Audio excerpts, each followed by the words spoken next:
तर नारळी पौर्णिमा. त्यामुळे उद्याच्या दिवशी सकाळी घराचा उंबरठा स्वच्छ करून तिथे ही एक वस्तू ठेवायला अजिबात विसरू नका. उपाय श्रद्धेने केल्यास घरामध्ये लक्ष्मी कृपा टिकून राहील, कुटुंबातील व्यक्तींच्या कामात प्रगती होईल, व्यवसाय नोकरीमध्ये यश मिळेल आणि आर्थिक अडचणी दूर होतील, असे शास्त्रात सांगितले आहे. घरामध्ये सहज उपलब्ध होणाऱ्या वस्तूने हा उपाय करता येणार आहे. पण ही वस्तू नेमकी कोणती आहे, ती उंबरठ्यावर कशी ठेवायची आणि सकाळी कोणत्या पद्धतीने हा उपाय करायचा, हे शेवटपर्यंत नक्की पहा. तर तुमची एखादी मोठी इच्छा पूर्ण होवो अशी मी स्वामींच्या पवित्र चरणी मनापासून प्रार्थना करते. श्री स्वामी समर्थ. आपल्या हिंदू धर्मामध्ये प्रत्येक पौर्णिमेला विशेष महत्त्व आहे. पण श्रावण महिन्यात येणाऱ्या पौर्णिमेचं महत्त्व काहीसं वेगळंच आहे. महाराष्ट्रामध्ये या पौर्णिमेला नारळी पौर्णिमा म्हणून ओळखलं जातं. नारळी पौर्णिमेच्या दिवशी समुद्र देवतेची पूजा करण्याची परंपरा आहे. विशेषतः कोकण आणि समुद्रकिनारी भागामध्ये या दिवसाला खूप मोठं धार्मिक महत्त्व आहे. या दिवशी समुद्राला नारळ अर्पण करून प्रार्थना केली जाते आणि याच श्रावण पौर्णिमेला अनेक ठिकाणी रक्षाबंधनाचाही सण साजरा केला जातो. यंदा 2026 मध्ये रक्षाबंधन शुक्रवार 28 ऑगस्टला साजरं केलं जाणार आहे, तर नारळी पौर्णिमा गुरुवार 27 ऑगस्टला येत आहे. म्हणूनच उद्याचा गुरुवार आणि नारळी पौर्णिमा हा दिवस धार्मिकदृष्ट्या अतिशय महत्त्वाचा आहे. पौर्णिमेच्या दिवशी भगवान विष्णू आणि माता लक्ष्मीची पूजा करण्याची परंपरा आहे. आपल्या घरामध्ये सुख समाधान, धनधान्य आणि समृद्धी टिकून राहावी, घरातील प्रत्येक व्यक्तीच्या आयुष्यामध्ये प्रगती व्हावी, यासाठी या दिवशी देवी लक्ष्मीची मनोभावे उपासना केली जाते. मंडळी, पैसा कमावण्यासाठी आपण दिवसभर मेहनत करत असतो. कोणी नोकरी करतं, कोणी व्यवसाय करतं, तर कोणी स्वतःचं काम उभं करण्यासाठी प्रयत्न करत असतं. पण अनेक वेळा मेहनत करून सुद्धा अपेक्षित प्रमाणे आर्थिक स्थैर्य मिळत नाही. पैसा येतो पण टिकत नाही. एखादं काम मार्गी लागतंय असं वाटतं आणि अचानक दुसराच खर्च समोर उभा राहतो. तर कधी कर्जाचा भार वाढत जातो. काहींच्या व्यवसायामध्ये अडथळे येतात, तर काहींच्या नोकरीमध्ये अपेक्षित प्रगती होत नाही. म्हणूनच अशा वेळी श्रद्धेने केलेली देवी देवतांची सेवा आणि आपल्या घरातील काही साध्या धार्मिक पद्धती आपल्याला मानसिक आधार देतात आणि सकारात्मकतेने पुढे जाण्याची प्रेरणा देतात. आणि म्हणूनच नारळी पौर्णिमेच्या या विशेष दिवशी उंबरठ्याशी संबंधित हा उपाय तुम्ही नक्की करून पहा. कारण आपल्या घराचा मुख्य दरवाजा म्हणजे घरामध्ये प्रवेश करण्याचा मुख्य मार्ग. घरामध्ये येणारी प्रत्येक व्यक्ती याच मार्गाने घरात प्रवेश करते. त्यामुळे आपल्या परंपरेमध्ये उंबरठ्याला आणि मुख्य प्रवेशद्वाराला विशेष महत्त्व दिलं गेलं आहे. उंबरठा स्वच्छ ठेवणं, तिथे शुभचिन्ह काढणं आणि श्रद्धेने दीप प्रज्वलित करणं, यामागे घरामध्ये सकारात्मक वातावरण राहावं अशी भावना आहे. आणि उद्या सकाळी याच उंबरठ्यावर तुम्हाला एक अतिशय साधी वस्तू ठेवायची आहे. ती वस्तू कोणती, ती नेमकी कुठे ठेवायची, ठेवण्याआधी उंबरठ्याची तयारी कशी करायची आणि या उपायासोबत आणखी कोणती छोटी सेवा केली तर तुमच्या घरातील सुख समृद्धी आणि आर्थिक स्थैर्यासाठी हा दिवस अधिक भक्तिभावाने साधता येईल, हे सगळं आपण पुढे अगदी सोप्या पद्धतीने पाहणार आहोत. त्यामुळे व्हिडिओमध्ये पुढे सांगितलेली एकही गोष्ट चुकवू नका. विशेषतः उंबरठ्यावर वस्तू ठेवण्याआधी करायची पहिली गोष्ट खूप महत्त्वाची आहे. चला आता पाहूया उद्या सकाळी हा उपाय नेमका कसा करायचा. उद्या गुरुवार आणि नारळी पौर्णिमा असल्यामुळे शक्य असेल तर सकाळी लवकर उठा. सर्वप्रथम स्वच्छ स्नान करा आणि स्वच्छ कपडे परिधान करा. त्यानंतर सूर्यदेवाला जल अर्पण करा, म्हणजेच सूर्याला अर्घ्य द्या. सूर्यदेवाला जल अर्पण करताना दोन्ही हातांनी पाणी घ्या आणि मनामध्ये आपल्या कुटुंबासाठी प्रार्थना करा. घरातील प्रत्येक व्यक्ती निरोगी राहावी, मुलांच्या शिक्षणामध्ये आणि भविष्यात प्रगती व्हावी, पतीच्या कामामध्ये यश मिळावं, व्यवसायामध्ये भरभराट व्हावी आणि घरामध्ये धनधान्याची कमतरता भासू नये अशी मनोभावे प्रार्थना करा. यानंतर तुम्हाला आपल्या घराची स्वच्छता करायची आहे. आता इथे एक गोष्ट लक्षात ठेवा. घर झाडताना नेहमी आपल्या घराच्या शेवटच्या खोलीपासून झाडायला सुरुवात करा आणि हळूहळू झाडू मारत मुख्य प्रवेशद्वाराकडे या. म्हणजे घरातील कचरा हा शेवटी मुख्य दरवाजातून बाहेर गेला पाहिजे. कचरा घरामध्येच एका कोपऱ्यात ठेवून देऊ नका, तो पूर्णपणे घराबाहेर काढून टाका. आपल्या परंपरेमध्ये घराची स्वच्छता ही फक्त बाहेरची स्वच्छता मानली जात नाही. घरामध्ये प्रसन्न आणि सकारात्मक वातावरण राहावं यासाठी स्वच्छतेला खूप महत्त्व दिलं जातं. म्हणूनच नारळी पौर्णिमेच्या दिवशी घराचा उंबरठा विशेष स्वच्छ ठेवायचा आहे. तुम्हाला एक तांब्याचा कलश घ्यायचा आहे. त्या कलशामध्ये स्वच्छ पिण्याचं पाणी घ्या. त्यामध्ये साधारण 1 चमचा हळद घाला. तुमच्याकडे गंगाजल असेल तर थोडंसं गंगाजल त्यामध्ये घाला. गंगाजल उपलब्ध नसेल तर हा भाग तुम्ही सोडू शकता. गंगाजल असणं अनिवार्य नाही.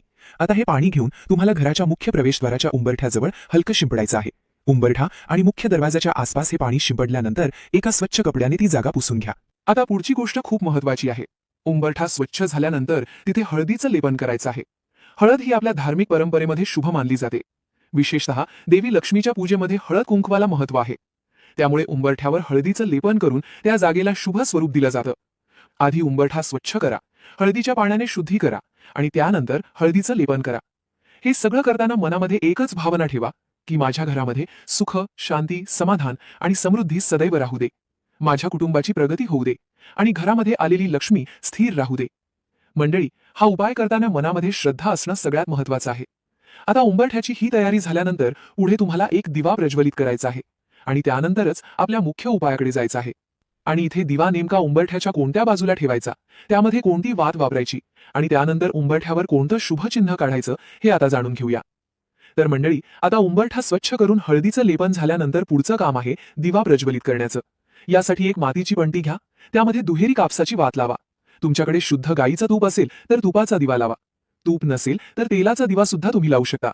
आता हा दिवा मुख्य प्रवेशद्वाराजवळ उंबरठ्याच्या उजव्या बाजूला ठेवायचा आहे. म्हणजे तुम्ही घरातून बाहेर जाऊन पुन्हा घरामध्ये प्रवेश करत असाल तर तुमच्या उजव्या हाताला हा दिवा येईल अशा पद्धतीने तो ठेवायचा आहे. दोन्ही हात जोडून माता लक्ष्मी आणि भगवान विष्णूंचं स्मरण करा आणि मनापासून प्रार्थना करा. माझ्या घरामध्ये सुख समृद्धी राहू दे, माझ्या कुटुंबातील प्रत्येक व्यक्तीची प्रगती होऊ दे, आमच्या कष्टांना यश मिळू दे आणि आमच्या घरामध्ये धनधान्याची कमतरता कधीही भासू नये, अशी साधी मनापासून प्रार्थना करा. यानंतर एका छोट्या वाटीमध्ये कुंकू घ्या, त्यामध्ये थोडंसं पाणी घालून कुंकवाचा गंध तयार करून घ्या. आता याच कुंकवाने उंबरठ्याच्या दोन्ही बाजूंना 2 स्वस्तिक काढायची आहेत. स्वस्तिक काढताना ते व्यवस्थित पूर्ण करा. चारही बाजूंच्या रेषा आणि मधले बिंदू व्यवस्थित द्या, कारण स्वस्तिक हे आपल्या परंपरेमध्ये शुभत्वाचं प्रतीक मानलं जातं. यानंतर याच कुंकवाने उंबरठ्याच्या मध्यभागी 8 कुंकवाचे टिंब द्यायचे आहेत. ही 8 टिंब म्हणजे अष्टलक्ष्मीचं स्मरण करण्याची एक सुंदर पद्धत आहे. एक एक टिंब देताना अष्टलक्ष्मीची 8 नावं घ्या. पहिलं टिंब देताना आदिलक्ष्मी, दुसरं धनलक्ष्मी, तिसरं धान्यलक्ष्मी, चौथं गजलक्ष्मी, 5वा संतानलक्ष्मी, 6वं वीरलक्ष्मी, 7वं विजयलक्ष्मी आणि 8वं विद्यालक्ष्मी. म्हणजे 8ही रूपांचा स्मरण करून उंबरठ्याच्या मध्यभागी 8 टिंब द्यायचे. मंडळी, लक्ष्मी म्हणजे फक्त पैसा नाही. आपल्या जीवनामध्ये धनासोबत धान्य, बुद्धी, धैर्य, यश, संतती, विजय आणि सुखसमृद्धी यांचीही गरज असते. म्हणूनच अष्टलक्ष्मीचं स्मरण केलं जातं. विशेषतः आपल्या घरातील मुलांनी शिक्षणात प्रगती करावी, पतीच्या कामामध्ये किंवा व्यवसायामध्ये यश मिळावं, घरातील आर्थिक परिस्थिती सुधारावी आणि कुटुंबामध्ये सुख समाधान टिकून राहावं, यासाठी श्रद्धेने अष्टलक्ष्मीचं स्मरण करू शकता. आता या 8ही टिंबांना हळद, कुंकू आणि अक्षता अर्पण करा. त्यानंतर धूप किंवा अगरबत्ती दाखवा आणि फुलं अर्पण करा. दोन्ही हात जोडून काही क्षण शांत उभे राहा. मनामध्ये आपल्या घराचा विचार करा, आपल्या कुटुंबाचा विचार करा आणि मनापासून अशी प्रार्थना करा की माता लक्ष्मी आमच्या घरामध्ये सुख समृद्धी आणि समाधान सदैव राहू दे. आमच्या कुटुंबातील प्रत्येक व्यक्तीला योग्य मार्गावर चालण्याची बुद्धी दे. आमच्या कष्टांना यश दे आणि आर्थिक अडचणी दूर करून. मंडळी, इथपर्यंतचा उपाय झाला. कारण आपण ज्या एका वस्तूबद्दल सुरुवातीपासून बोलत आहोत ती वस्तू आता उंबरठ्यावर नेमकी कशी आणि कुठे ठेवायची हे पुढे सांगणार आहे. आता तुम्हाला आपल्या मुख्य प्रवेशद्वारावर अजून 2 शुभ गोष्टी करायच्या आहेत. सर्वप्रथम याच कुंकवाने मुख्य दरवाजाच्या पुढच्या बाजूला एक सुंदर स्वस्तिक काढा आणि त्या स्वस्तिकच्या खाली श्री हा शब्द लिहा. श्री म्हणजे लक्ष्मीचं प्रतीक मानलं जातं, त्यामुळे घराच्या प्रवेशद्वारावर श्री लिहून माता लक्ष्मीचं स्मरण केलं जातं. त्यानंतर आता मुख्य दरवाजाच्या आतील बाजूला म्हणजे घरामध्ये प्रवेश केल्यानंतर दरवाजाच्या मागच्या बाजूला कुंकवाने ओम विष्णवे नमः हा मंत्र लिहायचा आहे. कारण नारळी पौर्णिमेच्या या पवित्र दिवशी भगवान विष्णू आणि माता लक्ष्मीचं स्मरण करून केलेली सेवा भक्तिभावाने केली जाते. म्हणून बाहेरच्या बाजूला स्वस्तिक आणि त्याखाली श्री आणि दरवाजाच्या आतल्या बाजूला ओम विष्णवे नमः. हे करून झाल्यानंतर आता तुम्हाला एक छोटीशी प्लेट घ्यायची आहे. त्या प्लेटमध्ये थोडीशी चणा डाळ आणि गूळ ठेवा. ही प्लेट घराच्या मुख्य प्रवेशद्वाराच्या बाहेर ठेवायची आहे. डाव्या बाजूला जागा असेल तर तिथे ठेवा किंवा उजव्या बाजूला जागा असेल तर तिथे ठेवा. आता ही चणा डाळ आणि गूळ तिथे दिवसभर ठेवायचा नाही. दुपारी 12 वाजल्यानंतर ती प्लेट उचलून घ्या आणि त्यामधील चणा डाळ आणि गूळ गाईला खाऊ घाला. आपल्या धार्मिक परंपरेमध्ये गाईला अत्यंत पवित्र मानलं जातं. गाईची सेवा ही पुण्यकारक मानली जाते, त्यामुळे शक्य असेल तर हा छोटासा भाग नक्की करा. पण आता जी वस्तू मी तुम्हाला सांगणार आहे तीच आजच्या व्हिडिओमधली मुख्य गोष्ट आहे. ही वस्तू घराच्या मुख्य प्रवेशद्वाराशी ठेवण्यामागे नकारात्मकता दूर करून घरामध्ये सकारात्मक वातावरण राहावं अशी श्रद्धा आहे. त्यासाठी तुम्हाला लागणार आहे तुरटीचा एक खडा. एक लाल रंगाचा स्वच्छ कपडा घ्या. त्यामध्ये तुरटीचा एक खडा ठेवा आणि कपड्याची घट्ट छोटीशी पोटली बांधा. ही पोटली तुम्हाला आपल्या घराच्या मुख्य प्रवेशद्वारावर जिथे सुरक्षितपणे बांधता किंवा ठेवता येईल अशा ठिकाणी ठेवायची आहे. तुरटीचा उपयोग पूर्वीपासून पाणी स्वच्छ करण्यासाठी केला जातो. त्याचबरोबर आपल्या वास्तूशी संबंधित परंपरांमध्येही तुरटीचा उपयोग नकारात्मकता दूर करण्यासाठी केला जातो. म्हणूनच लाल कपड्यामध्ये तुरटी बांधून मुख्य दरवाजाजवळ ठेवण्याची ही पद्धत केली जाते. आपण दिवसभर वेगवेगळ्या ठिकाणी जातो, वेगवेगळ्या लोकांच्या संपर्कात येतो. त्या ठिकाणचं वातावरण चांगलं असेलच असं नाही. त्यामुळे घरी परतल्यानंतर मन अस्वस्थ होणं, चिडचिड होणं किंवा घरामध्ये विनाकारण तणावाचं वातावरण निर्माण होणं अशा गोष्टी अनेकांना जाणवतात. अशावेळी घराचा मुख्य दरवाजा स्वच्छ आणि सकारात्मक ठेवण्याला आपल्या परंपरेमध्ये महत्त्व दिलं जातं. म्हणूनच उद्या नारळी पौर्णिमेच्या दिवशी हा तुरटीचा उपाय श्रद्धेने करा. विशेषतः ज्यांना घरामध्ये सतत आर्थिक ताण जाणवतो, पैसा येऊनही टिकत नाही, व्यवसायामध्ये अडथळे येतात किंवा नोकरी व्यवसायात अपेक्षित प्रगती होत नाही, त्यांनी हा उपाय करताना मनापासून प्रार्थना नक्की करा. कारण उपायासोबत आपली मेहनत, योग्य निर्णय आणि सकारात्मक विचार सुद्धा तितकेच महत्त्वाचे आहेत. आता अजून 2 ठिकाणी स्वस्तिक काढण्याची एक छोटीशी सेवा बाकी आहे. ही 2 ठिकाणं आपल्या घरासाठी खूप महत्त्वाची आहेत आणि नारळी पौर्णिमेच्या दिवशी तिथे दिवा लावण्याचाही एक सुंदर नियम आहे. तो उपाय कोणता हे आपण आता जाणून घेऊया. तर उंबरठ्याचा मुख्य उपाय आपण केला आहे, पण नारळी पौर्णिमेच्या दिवशी घरामध्ये अजून काही छोट्या सेवा केल्या तर हा दिवस भक्तिभावानं अधिक चांगल्या पद्धतीनं साजरा करता येतो. यामधली पहिली गोष्ट आहे आपलं स्वयंपाकघर. मंडळी, आपल्या घरात अन्न ज्या ठिकाणी तयार होतं त्या जागेला आपण अन्नपूर्णा मातेचं स्थान मानतो. म्हणूनच स्वयंपाकघर स्वच्छ ठेवणं आणि तिथे श्रद्धेनं अन्नपूर्णा मातेचं स्मरण करणं खूप महत्त्वाचं आहे. उद्या सकाळी स्वयंपाकघर स्वच्छ केल्यानंतर आपल्या गॅस शेगडीवर कुंकवानं एक छोटंसं स्वस्तिक काढा. त्यानंतर त्याला हळद कुंकू आणि अक्षता अर्पण करा. शक्य असेल तर एक छोटासा दिवाही लावा आणि दोन्ही हात जोडून अन्नपूर्णा मातेला प्रार्थना करा. माते, माझ्या घरात अन्नधान्याची कधीही कमतरता पडू देऊ नकोस. माझ्या कुटुंबातील प्रत्येक व्यक्तीला सुख, आरोग्य आणि समाधान दे. घरामध्ये आलेली लक्ष्मी स्थिर राहू दे. मंडळी, पैसा कितीही असला तरी घरात अन्नधान्य आणि समाधान नसेल तर त्या पैशाचा उपयोग काय? म्हणूनच धनासोबत अन्नपूर्णा मातेचा आशीर्वादही महत्त्वाचा आहे. आता यानंतर तुम्हाला तुळशीपाशी जायचंय. तुळशीच्या रोपाजवळ एक छोटंसं स्वस्तिक कुंकवानं काढा. त्याला हळद कुंकू आणि अक्षता अर्पण करा आणि तिथे एक दिवा नक्की लावा. आपल्या धार्मिक परंपरेमध्ये तुळशीला अत्यंत पवित्र मानलं जातं. त्यामुळे तुळशीपाशी दिवा लावताना मनामध्ये आपल्या संपूर्ण कुटुंबासाठी प्रार्थना करा. मुलांचं शिक्षण चांगलं व्हावं, पतीच्या कामामध्ये प्रगती व्हावी, व्यवसाय करणाऱ्यांच्या व्यवसायाला भरभराट मिळावी, घरातील आर्थिक अडचणी कमी व्हाव्यात आणि सर्वात महत्त्वाचं म्हणजे घरामध्ये सुखशांती टिकून राहावी अशी मनापासून प्रार्थना करा. यानंतर तुमच्या देवघरामध्ये जा. देवघर स्वच्छ असेलच, पण त्या दिवशी पुन्हा एकदा देवघर व्यवस्थित स्वच्छ करून घ्या.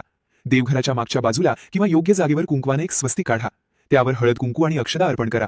धूप आणि दीप दाखवा आणि आपल्या इष्टदेवतेसोबत श्री स्वामी समर्थांचं मनापासून स्मरण करा. मंडळी, या सगळ्या गोष्टी करताना एक गोष्ट लक्षात ठेवा. आपण फक्त पैसा मिळावा म्हणून पूजा करत नाही. आपल्या घरात सुख, समाधान, आरोग्य, चांगली बुद्धी, कुटुंबाची प्रगती आणि आर्थिक स्थैर्य राहावं ही त्यामागची भावना आहे. कारण पैसा आला तरी घरात शांतता नसेल तर त्या पैशाचा उपयोग काय?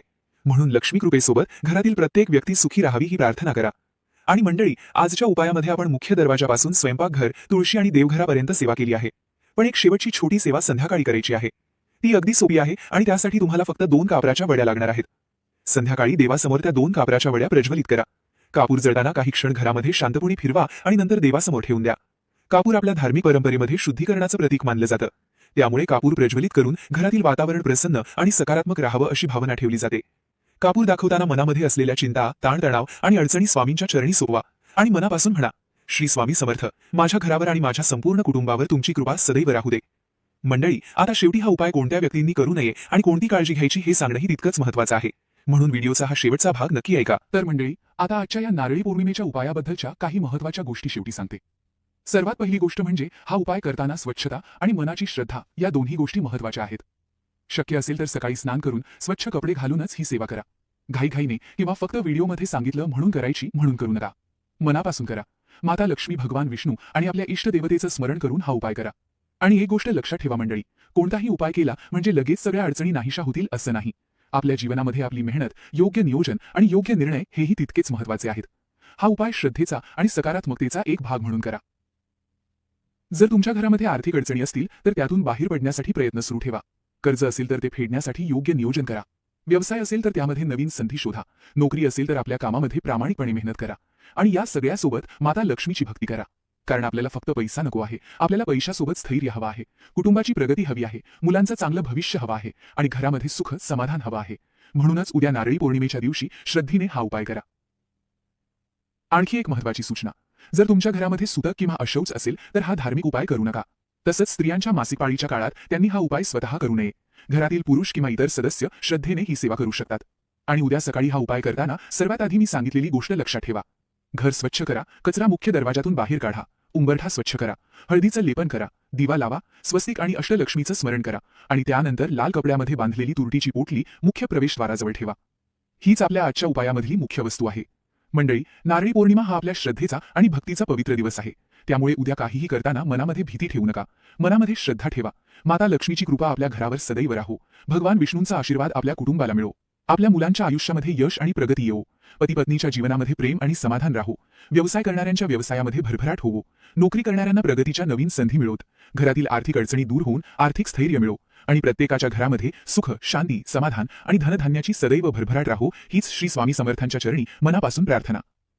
तुम्हीही उद्या नारळी पौर्णिमेला हा उपाय करणार असाल तर कमेंटमध्ये श्री स्वामी समर्थ असं नक्की लिहा. तुमच्या या छोट्याशा कमेंटमधून तुमची श्रद्धा स्वामींच्या चरणी पोहोचू दे हीच प्रार्थना. व्हिडिओ तुम्हाला आवडला असेल तर व्हिडिओला एक लाईक नक्की करा. तुमच्या मित्रमैत्रिणींना, नातेवाईकांना आणि ज्या व्यक्तीला या उपायाची गरज आहे त्यांच्यासोबत हा व्हिडिओ जास्तीत जास्त शेअर करा. आणि आपल्या चॅनलवरती तुम्ही नवीन असाल तर चॅनलला सबस्क्राईब करा. असेच बेल आयकॉन सुद्धा प्रेस करून ठेवा. चला तर मंडळी, आजच्या या पवित्र नारळी पौर्णिमेच्या निमित्ताने स्वामींच्या चरणी एवढीच प्रार्थना करूया. तुमच्या घरात सुख राहो, समृद्धी राहो, लक्ष्मीचा आशीर्वाद राहो आणि तुमच्या कुटुंबाची दिवसेंदिवस भरभराट होत राहो. सर्वांच्या मनोकामना पूर्ण होवोत.